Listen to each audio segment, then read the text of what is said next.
Hi everyone, I'm Heather Clutter.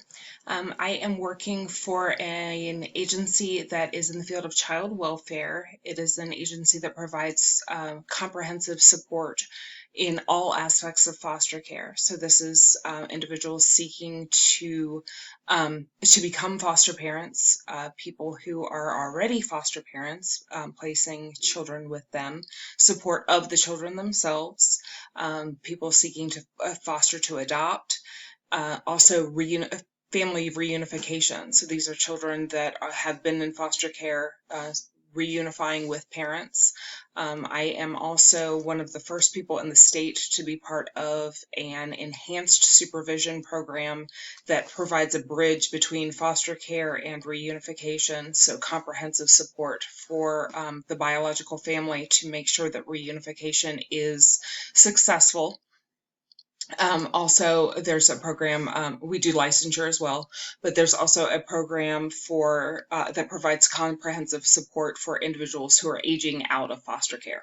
So everything in and around foster care is where I am doing my specialist placement.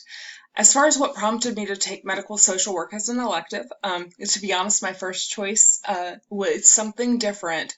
However, most of my career has been in the medical field, and with the current pandemic and my work history and things, I feel like time spent here is not lost. I mean, there's a lot to learn in this space, and hopefully that will make me better at my job, be a better advocate, and I feel like I have a lot that I can learn in medical social work.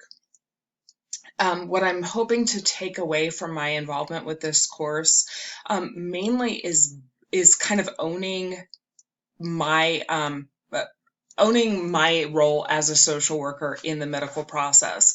Like I said, my most of my career, a large portion of my career has been in healthcare, and I have not always felt comfortable having a big enough voice when needed. And so just learning how and when and where it's appropriate and how to do so, as far as owning my voice on behalf of the patient, and just really learning the ins and outs of being an appropriate advocate for the client. So proper boundaries and things of that nature, but also just moderating the volume of my voice when it comes to advocating for the client. So that's really the takeaway that I hope to get.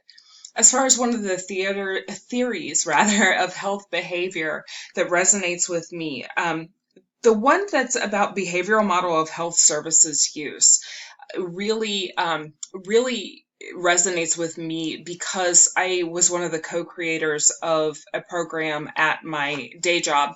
I work for a Medicaid managed care organization, and I helped co-create a division purely around the social determinants of health. So I'm a firm believer that there's way more than true health and wellness than just what there appears to be on paper. So really taking into account all of the things that contribute to wellness that don't have a thing in the world to do with a doctor's appointment. So food, clothing, shelter, safety,